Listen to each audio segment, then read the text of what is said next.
इयत्ता 10वी साठी आज आपण मराठी उतारायला काय करणार आहोत, सुरुवात करणार आहोत. इयत्ता 10वीचं पहिलं लेक्चर आहे माझं मराठीचं.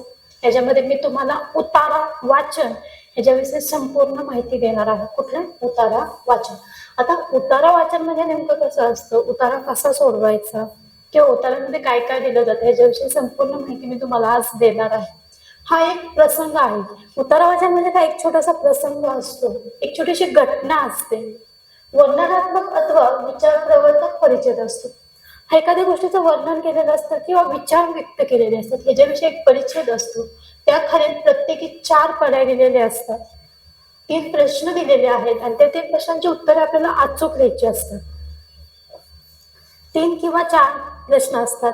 ऑप्शन मध्ये आपल्याला 4 प्रत्येक 4 प्रश्न, प्रत्येक खाली 4 पर्याय दिलेले असतात आणि ह्या पर्यायांपैकी कुठलं उत्तर आहे ते आपल्याला अचूक शोधून लिहायचं असतं. आता जेव्हा आपण प्रथम उतारा काय केला पाहिजे, एकाग्र चित्ताने समजून वाचून घेतला पाहिजे. उतार्याखालील घटना असतील, उतार्यातील घटना असेल, प्रसंग असेल, क्रम लक्षात घ्यावा. बघा, उतारा एकाग्र चित्ताने वाचून घ्यायचा आहे. उतार्यातील घटना असेल, प्रसंग असेल, क्रम लक्षात घ्यायचा आहे. उतार्यातील प्रश्न वाचल्यावर उतार्याचे 4ही पर्याय नीट वाचावेत, हे सगळ्यात महत्वाचं आहे. कारण पर्यायी उत्तरापैकी 2 किंवा 3 पर्याय लागू पडत असतात. काही वेळा म्हणजे काय होतं, काही वेळा ऑप्शन सेम असतात, म्हणजे जवळपासचे विचारले जातात. आपलं कन्फ्युजन होतं की नेमकं उत्तर काय आहे. त्यासाठी एकाग्र चित्ताने नेहमी काय केलं पाहिजे, उतारा वाचला गेला पाहिजे. परंतु उतार्यातील नेमका संबंधित भाग आणि पर्याय पुन्हा वाचल्यास उत्तर अचूक मिळू शकतं. आणि अचूक उत्तर मिळवण्यासाठी प्रश्न संदर्भात उतार्यातील संबंधित भाग, वाक्य बारकाईने वाचा.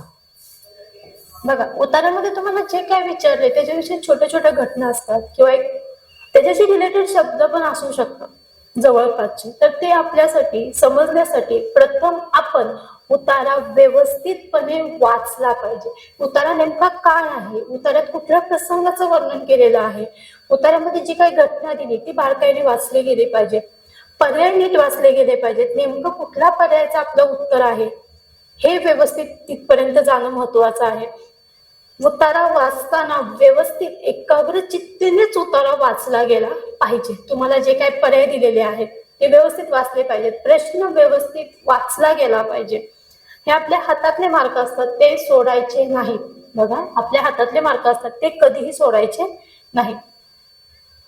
आता हा उतारा दिलेला आहे, प्रथम उतारा वाचू नका, पहिल्यांदा प्रश्न वाचा. फक्त प्रश्न वाचा की प्रश्न तुम्हाला काय विचारले. पहिल्यांदा काय वाचायचे, प्रश्न वाचायचे. प्रश्न वाचल्यानंतर उतारा वाचायचा. पण प्रश्न वाचताना तुम्हाला जे काही पर्याय दिलेले आहेत ते अजिबात वाचायचे नाहीत. बरेच विद्यार्थी प्रश्न वाचा म्हणले की पर्याय पण वाचायला सुरुवात करतात, तर पर्याय वाचायचे नाहीत, फक्त प्रश्न वाचायचे. काय वाचायचे, प्रश्न वाचायचे. पर्याय एकही विद्यार्थ्यांनी वाचायचा नाही. जेव्हा आपण पहिल्यांदा सोडवायला सुरुवात करतो तेव्हा पहिल्यांदा उतारा वाचायच्या आधी आपण काय वाचणार आहोत, प्रश्न वाचून घेणार आहोत. त्याच्यानंतर आपण उतारा वाचणार आहोत, बरोबर. मग प्रश्न वाचताना पहिल्यांदा प्रश्न जेव्हा तुम्ही वाचन करता तेव्हा फक्त प्रश्नच व्यवस्थित वाचायचे. कुणीही ऑप्शन कडे बघायचं नाही की ऑप्शन काय दिले, अजिबात बघायचं नाही. समजली सगळ्यांना महत्वाची सूचना आहे. आता पहिला प्रश्न वाचून घेऊया. डॉक्टर कलाम यांचा जन्म कधी झाला, हा पहिला प्रश्न आहे.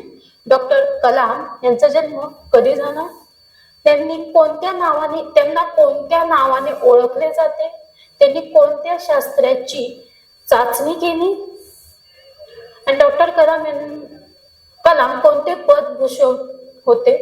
डॉक्टर कलाम यांना कोणत्या पदाने म्हणजे कोणतं भूषवलं आहे, कोणत्या पदाने, त्यांचे निधन कधी झाले. प्रश्न सगळ्यांनी वाचलेत. आता काय वाचायचे आहे, तर आपले ऑप्शन वाचायला, आपला जो काही उत्तर आहे तो वाचायला सुरुवात करायचं आणि उत्तर व्यवस्थितरित्या वाचून झाला पाहिजे.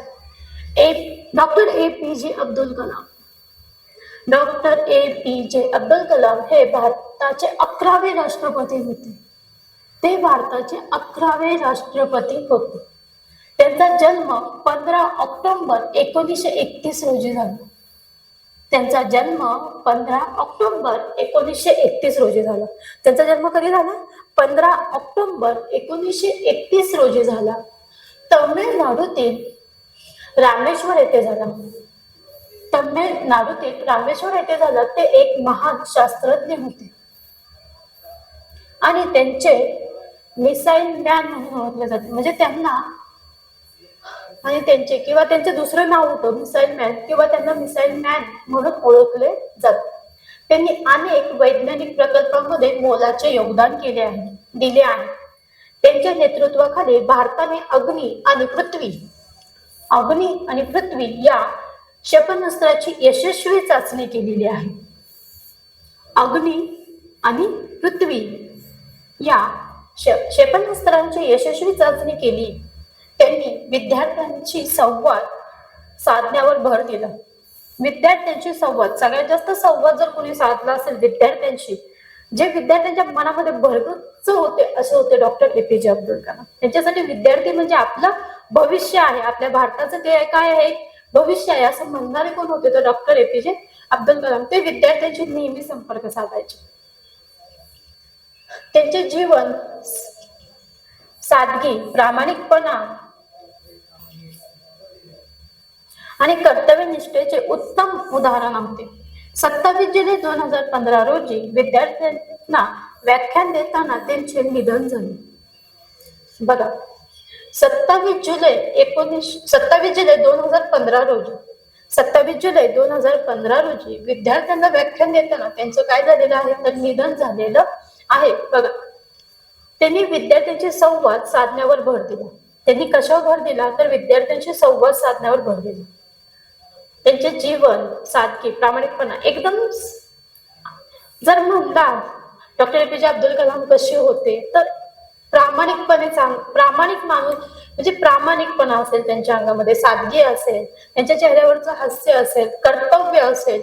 त्यांनी शिक्षण सुद्धा किती मेहनतीने घेतले. स्वतःच जे काही शिक्षण घेतलंय, त्यांच्या घरची परिस्थिती नसताना सुद्धा एवढं मोठं त्यांचं कर्तृत्व आहे की आपण तिथपर्यंत जाणं म्हणजे खूपच मोठी गोष्ट आहे आपल्यासाठी. की डॉक्टर APJ अब्दुल कलाम हे भारताचे 11वे राष्ट्रपती होते. बघा, 11वे राष्ट्रपती. आणि ते जिथून आले तमिळनाडूतून रामेश्वर या ठिकाणी एकदम छोटस गाव आहे. त्यांचं जे काही पुस्तक आहे ते जर वाचलं असेल कोणी अग्निपंख तर खरंच त्या पुस्तकामध्ये त्यांनी पूर्णपणे गोष्टी सांगतात की मी माझं शिक्षण कसं पूर्ण केलं, ह्या सर्व गोष्टींचा उल्लेख आहे त्यामध्ये. आता बघा, आपल्या उतारामध्ये त्यांनी जी काही महत्वाची गोष्ट सांगितली आपण ती वाचून घेतली आहे. आता आपण काय वाचूया तर प्रश्नाकडे जाऊया. आता मात्र ऑप्शन वाचायचे.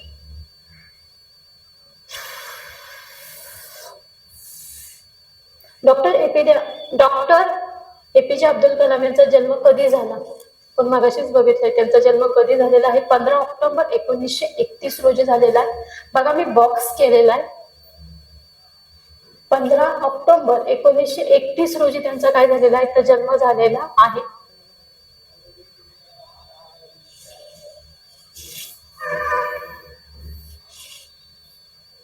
मग 15 ऑक्टोबर 1931 रोजी त्यांचा जन्म झालेला आहे.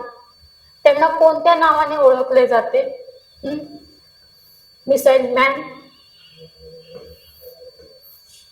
त्यांनी कोणत्या शास्त्रज्ञाची चाचणी केली?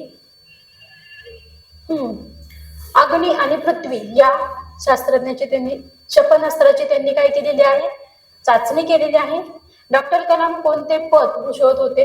डॉक्टर कलाम यांच्याकडे कोणते पद होते? आपल्या भारताचे ते कितवे राष्ट्रपती होते तर 11वे राष्ट्रपती होते डॉक्टर APJ अब्दुल कलाम. त्यांचे निधन कधी झालेले आहे तर विद्यार्थ्यांशी संवाद साधताना त्यांचं निधन झालेलं आहे.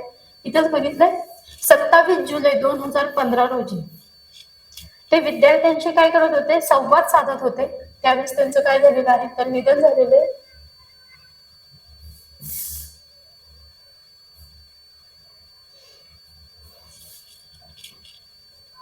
27 जुलै 2015.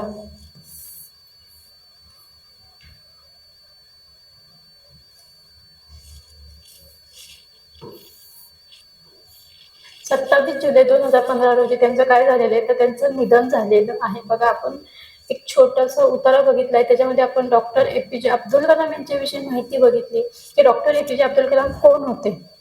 आपल्या भारताचे ते 11वे राष्ट्रपती होऊन गेलेले आहेत आणि ते एक खूप मोठे शास्त्रज्ञ होते.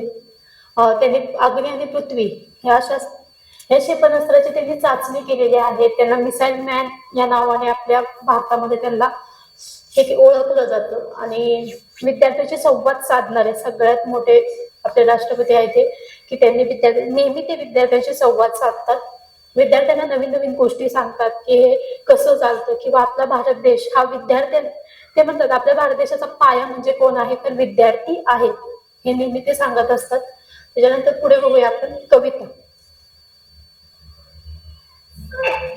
कविता बघतोय, पण कवितेमध्ये काय बघणार आहे आपण, तर कविता म्हणजे नेमकी काय असते पहिल्यांदा बघूया की कविता म्हणजे नेमकं काय आहे. तर कवितेतील लयबद्ध मांडणीतून मोजक्या शब्दात मोठा अर्थ असे धरलेला असतो. कवितेमध्ये काय असतं की लयबद्ध मांडणी केलेली असते आणि त्याच्यामध्ये मोजका अर्थ काय केलेला असतो, स्पष्ट केलेला असतो. त्याखाली तुम्हाला प्रश्न विचारले जातात, 4 पर्याय दिले जातात आणि त्या पर्यायांचे आपण काय करायचे, उत्तर शोधायच्यात. त्यानंतर कविता व्यवस्थित वाचायची की कवितेमध्ये नेमकं काय सांगितलं, एकाग्रतेने कविता वाचली गेली पाहिजे. कवितेवर प्रश्न विचारले असते जे उत्तरे, आता बघा तुम्ही जर प्रश्न नीट वाचले तर तुम्हाला उत्तर सहज सापडतात. तुम्ही प्रश्न लगेच वाचले आणि लगेच उत्तर वाचले की तुमचं तिथं कन्फ्युजन निर्माण होतं, कारण की तुम्ही कविता नीट वाचत नाही, हा प्रश्न तयार होतो आपल्या मनामध्ये. तर आपण पहिल्यांदा बघूया कविता. आता ही कविता दिली, आता मागाशी जसं आपण बघितलं की उतारा वाचताना पहिल्यांदा उतारा न वाचता फक्त प्रश्न वाचून घ्यायचे. आता हे तसंच करायचं, पहिल्यांदा प्रश्न वाचायचे आणि मग कविता वाचायची. प्रश्न वाचले, शाळेची उपमा कशाला दिलेली आहे, शिक्षक काय करतात. दुसरा प्रश्न, शाळेत मुले काय करतात. तिसरा प्रश्न, कविता कोणत्या भावनेने लिहिलेली आहे. पाठशाळा आठवणीत किती वेळा राहते. प्रश्न दिलेले आहे. कविता बघूया. माझी शाळा माझं घर, माझी शाळा माझं घर, ज्ञान मिळतं रोज इथं भरभर, ज्ञान मिळतं रोज इथं भरभर, शिक्षक माझे वाट दाखवतात, चुकीच्या मार्गावरून परत नेतात, येथे आम्ही खेळतो गातो, नवे नवे मित्र जोड जातो, पाठशाळा ही माझी अशी जीवनभर आठवणीत राहशी. बघा, कविता आहे माझी शाळा माझं घर. माझी शाळा म्हणजे कोण आहे, माझं घर आहे. ज्ञान मिळते रोज येते भरभर. ज्ञान कसं मिळत आहे, रोज मिळत आहे, रोज इथे मिळते ज्ञान, खूप ज्ञान मिळते मला इथे. शिक्षक माझे वाट दाखवतात, शिक्षक मला काय दाखवतात, वाट दाखवतात, चुकीच्या मार्गावरून परत नेतात.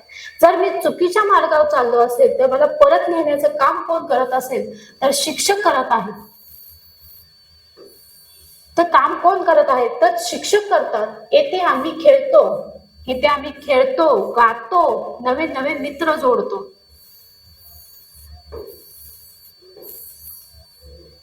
पाठशाळा ही माझी अशी जीवनभर, माझ्या आयुष्यभर लक्षात राहते माझी शाळा. बघा, शाळेचा अर्थ सांगितलाय, माझी शाळा माझं घर, ज्ञान मिळतं रोज इथे भरभर, शिक्षक माझे वाट दाखवितात, चुकीच्या मार्गावरून परत नेतात, येथे आम्ही खेळतो गातो, नवे मित्र जोडत जातो, पाठशाळा ही माझी अशी जीवनभर आठवणीत राहायची. बघा, जीवनभर आपल्या लक्षात राहणारे कोण आहे, पाठशाळा आहे. आपल्या जीवनभर लक्षात राहते. आता शाळेमध्ये गेलो की आपले नवीन नवीन मित्र बनत राहतात. आपण शाळेमध्ये खेळतो गातो, नवीन नवीन गोष्टी शिकतो, भरभरून ज्ञान घेतो. हे कुठे घेतो आपण, फक्त शाळेमध्ये घेत असतो. शाळेची उपमा कशात दिलेली आहे,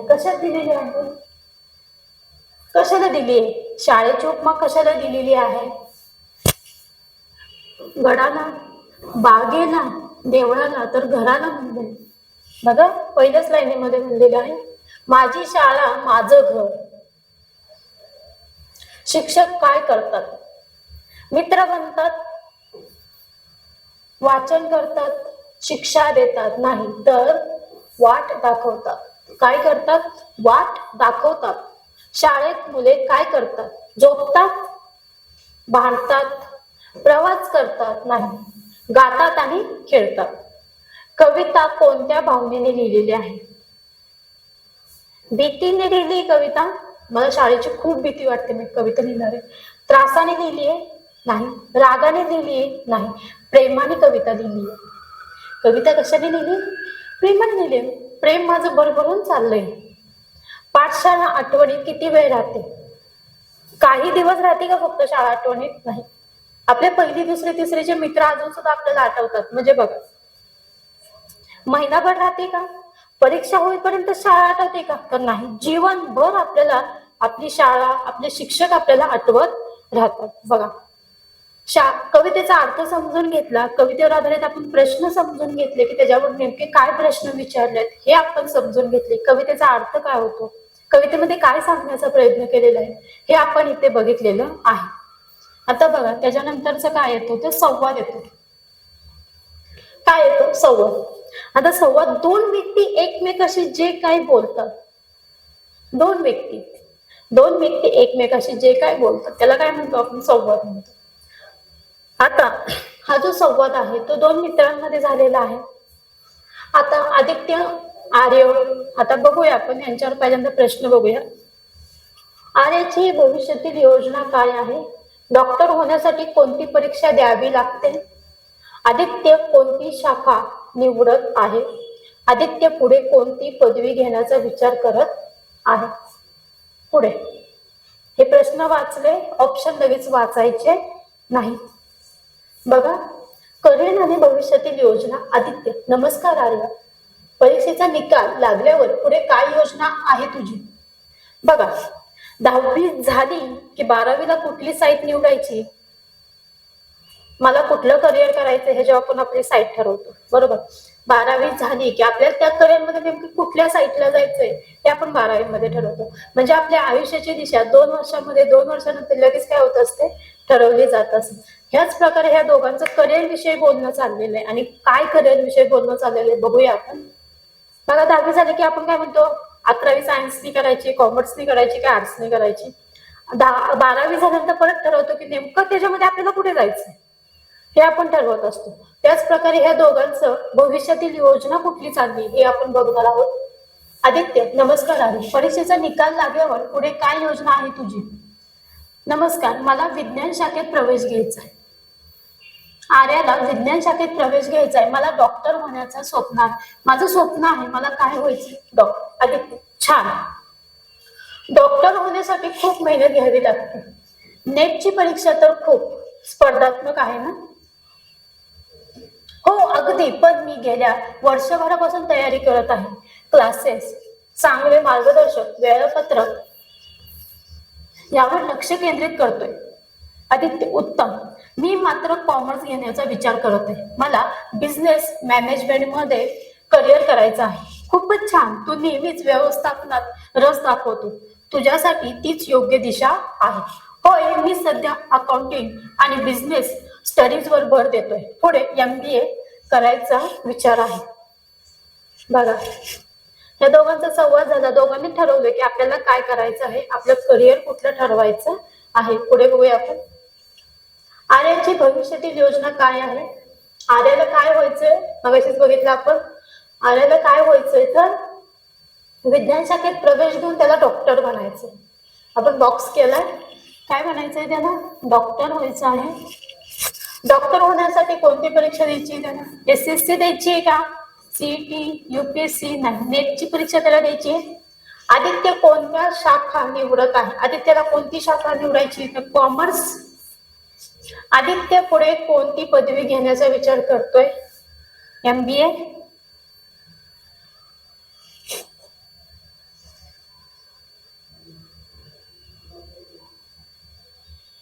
इथं भरलंय आपण MBA.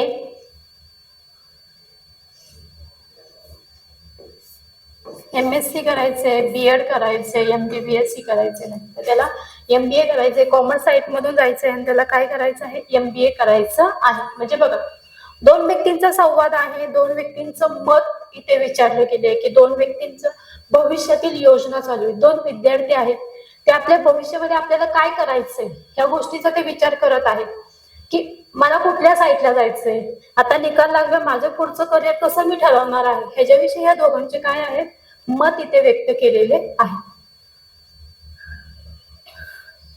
बघा, त्याच्यानंतर आपल्याला एक परिच्छेद येतो आणि हा परिच्छेद काय करायचा आहे आपल्याला पूर्ण करायचा आहे. परिच्छेद काय करायचंय आपल्याला पूर्ण करायचा आहे.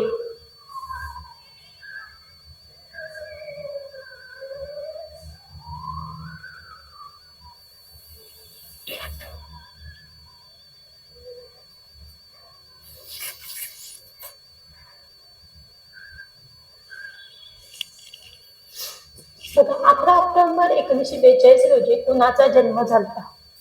कुणाचा जन्म झाला मला माहित नाही.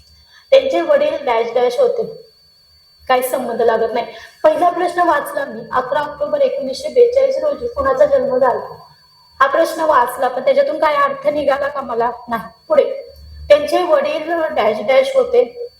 ऍक्च्युली मला जन्म कुणाचा झाला हेच माहित नाही, तर त्यांच्या वडिलांचं मला नाव थोडीच माहित असेल. कोण बनेगा करोडपती मध्ये ते डॅश डॅश करत आहे जवळपास. त्यांना डॅश डॅश टोपण नाव दिले जाते. खालीलपैकी डॅश डॅश पुरस्कार त्यांना मिळाला नाही. नाही विचारले, प्रश्न व्यवस्थित वाचायचा. नाही विचारले, होय म्हणले का कोणता पुरस्कार मिळाला असं सांगितलंय का, तर नाही. मिळाला नाही हा शब्द त्यांनी टाकलाय, मिळाला नाही. बघा, चला, 11 ऑक्टोबर 1942 रोजी कुणाचा जन्म झाला? ऍक्च्युली आता राज कपूरांचा झालाय, अमिताभ बच्चन, धर्मेंद्र, गुलजार नाही, तसं म्हणजे आपण फिक्स मध्ये सांगू शकत नाही. आपल्याला एक कुठला तरी एक पॉईंट यातला शोधून काढावा लागेल, त्याच्यामध्ये आपल्याला उत्तर मिळतील. त्यांचे वडील, ऍक्च्युली आपल्याला जन्म कुणाचा झाला हेच माहित नाही, तर आपण त्यांच्या वडिलांपर्यंत नाही जाऊ शकत. त्यांचे वडील नाही, म्हणजे पहिल्या प्रश्नाचं उत्तर मिळेल तर दुसऱ्या प्रश्नाचं उत्तर मिळेल ते पण नाही. पहिल्याच माहित नाहीये, दुसऱ्याचं पण माहित नाहीये, तिसऱ्याचं कोण बनेगा करोडपती मध्ये ते डॅश डॅश करतात. ऍक्च्युली कोण बनेगा करोडपती म्हणलं तर अमिताभ बच्चन आहेत आणि ते काय करतात सूत्रसंचालन करतात. म्हणजे मग इथं उत्तर काय मिळालं आपल्याला, अमिताभ बच्चन. बरोबर. 11 ऑक्टोबर 1942 रोजी कुणाचा जन्म झाला? अमिताभ बच्चनचा जन्म झाला, अमिताभ बच्चन. आणि त्यांचे वडील कोण आहे? बच्चनच आहेत, हरिवंश राय बच्चन. म्हणजे एक प्रश्नाचं उत्तर मिळालं तर बाकीचे दोन सहज आले. आता त्यांना दबंग स्टार म्हणतात का रे त्यांना? नाही, दबंग स्टार कुणाला म्हणतात तुम्हाला पण माहितीये? हा, चॉकलेट हिरो म्हणतात का? चॉकलेट हिरो पण नाही म्हणत त्यांना, दबंग स्टार सुद्धा म्हणत नाहीत. मी परफेक्ट नाही हे पण नाही म्हणत. त्यांना काय म्हणतात? बिग बी नावाने ओळखलं जातं, बिग बी. त्याचं टोपण नाव आहे ना, बिग बी. आणि शहनशाह पण त्याच नावाने त्यांना पण म्हणतात ना, शहनशाह पिक्चर. खालीलपैकी डॅश डॅश पुरस्कार त्यांना मिळाला नाही. त्यांना मिळाला नाही विचारले त्यांनी, मिळाला असं विचारलं नाही, तर मिळाला नाही असं त्यांनी विचारलंय आपल्याला. तर बघायचं आपल्याला त्यांना कोणता पुरस्कार मिळाला नाही. बघा, एक तर पहिली गोष्ट म्हणजे 11 ऑक्टोबर 1942 अमिताभ बच्चन यांचा जन्म झाला. त्यांच्या वडिलांचं नाव आपण शोधून काढलं. कोण बनेगा, आपल्याला ऍक्च्युली लिंक इथं लागली. कोण बनेगा करोडपती मध्ये ते सूत्रसंचालन करतात, सगळ्यांना माहिती आहे. त्याच्यानंतर सोनी टीव्हीला येत असतं. त्यांना कुठल्या नावाने ओळखतात? तर बिग बी, हे बरोबर आहे. आता त्यांना कोणता पुरस्कार दिलेला नाही? बघा, पुरस्कार बघा कुठला दिला नसेल असं मला ह्याच्यावरनं सांगा की बाबा हा पुरस्कार त्यांना दिला नाही. सांगा सांगा सांगा सांगा सांगा, कुठला पुरस्कार त्यांना दिला नाही? त्यांना पद्मभूषण मिळालेला आहे, पद्मविभूषण पण मिळालेला आहे, पद्मश्री मिळालेला आहे. मग त्यांना कुठला पुरस्कार मिळाला नाही? ऍक्च्युली हा पुरस्कार कधी देतात? त्यांना हा पुरस्कार मिळालेला नाही, नोबेल पुरस्कार मिळालेला नाही. उत्तर म्हणजे काय आहे? मिळाला नाही विचारलंय त्यांनी, तर नोबेल पारितोषिक त्यांना मिळालेलं नाही. बघा आपण काय काय बघितलं. पहिल्यांदा मागे जाऊया आपण एक उतारा बघितला, या उतार्यावरचे आपण प्रश्न बघितले, त्याच्यानंतर आपण कविता बघितली. उतारा कसा सोडवायचा? आता पहिल्यांदा काय वाचायचे? प्रश्न वाचायचे. प्रश्न वाचून मग उतारा वाचायचा. जे काय उतार्यामध्ये महत्वाचे पॉइंट आहेत त्याला बॉक्स करायचा. त्याच्यानंतर सेकंड पॉइंट काय करायचे? तुम्ही उतारा वाचून झाले परत प्रश्न वाचायचे. प्रश्न वाचताना पॉइंट निग्लेक्ट करायला शिकायचे, ऑप्शन निग्लेक्ट करायचे, म्हणजे ऑप्शन कॅन्सल करायचे. जे बरोबर आहे ऑप्शन त्याला टिक मार्क करून घ्यायचं, गोल करायचे. 2 नंबर आपण कविता वाचन केली. कविता वाचताना पण त्याच गोष्टी लक्षात ठेवायच्या की कविता वाचन करताना महत्वाचं म्हणजे कवितेचा अर्थ समजून घ्यायचा. कधी कधी प्रश्नामध्ये त्याच अर्थाचा समानार्थी शब्द सुद्धा आपल्याला विचारला जाऊ शकतो, जेव्हा कविता वाचताना नेहमी त्या गोष्टी लक्षात ठेवायच्या. कविता वाचताना प्रथम पण आपण तेच केलं, पहिल्यांदा प्रश्न वाचायचे, प्रश्न व्यवस्थित समजून घ्यायचे. प्रश्न समजून घेतले की आपल्याला कविता व्यवस्थित समजते. कवितेचा अर्थ समजून महत्वाचा घ्यायचा. त्याच्याशी रिलेटेड कुठला समानार्थी शब्द आपल्याला प्रश्नामध्ये विचारलाय का नाही हे पण बघायचं. त्याच्यानंतर आता संवाद. संवाद वाचन करताना तेच बघायचं की संवाद नेमका काय आहे. 2 व्यक्ती एकमेकाशी बोलतात त्याला संवाद म्हणतात. संवादामध्ये तेच करायचं, पहिले प्रश्न वाचायचे. पहिल्यांदा प्रश्न वाचल्यानंतर तुम्ही काय करणार आहे की प्रश्न वाचले की संवाद वाचायला सुरुवात करायची. संवाद व्यवस्थित वाचायचा. आता प्रत्येक व्यक्ती बोलताना त्याच्या जे काही महत्वाचं आहे त्यालाच फक्त बॉक्स करायचं, अदरवाईज गोष्टीला बॉक्स करायचा नाही किंवा अंडरलाईन करायची नाही. संवाद व्यवस्थित वाचून झाल्यानंतर मग प्रश्नांची उत्तरं सोडवायला घ्यायची. त्याच्यानंतर तिसरा त्याच्यानंतर तसा पॉइंट येतो की परिच्छेद पूर्ण करा. जसं आपण आता अमिताभ बच्चनचा वाचला. ऍक्च्युली वरचा 2 नंबर म्हणजे 1 नंबरचा प्रश्नाची काही लिंक लागत नसेल तर मनाने प्रश्न सोडवायचा नाही. तुम्हाला जे काही ऑप्शन आहे, तुम्हाला वाटलं मला धर्मेंद्र आवडतो तर धर्मेंद्रला टिक करायची नाही, असं काही करायचं नाही. पहिल्यांदा प्रश्न सगळे व्यवस्थित वाचून घ्यायचे. कुठल्या प्रश्नाचं कुठं लिंक लागतंय हे बघायचं. त्याच्यानंतर मग परिच्छेदाला सुरुवात करायची की सोडवायचं. जर लिंक लागत नसेल तर परत परत वाचायचं. म्हणजे पहिल्या प्रश्नाचं लिंक लागते का, दुसऱ्याची लागते, तिसऱ्याची लागते का, कुठल्या तरी एका प्रश्नाची लिंक लागली की बाकीचे प्रश्न आपल्याला सोडवायला सोपे जातात. सगळ्यांना कळालं? आज आपण इथेच थांबूया. थँक्यू.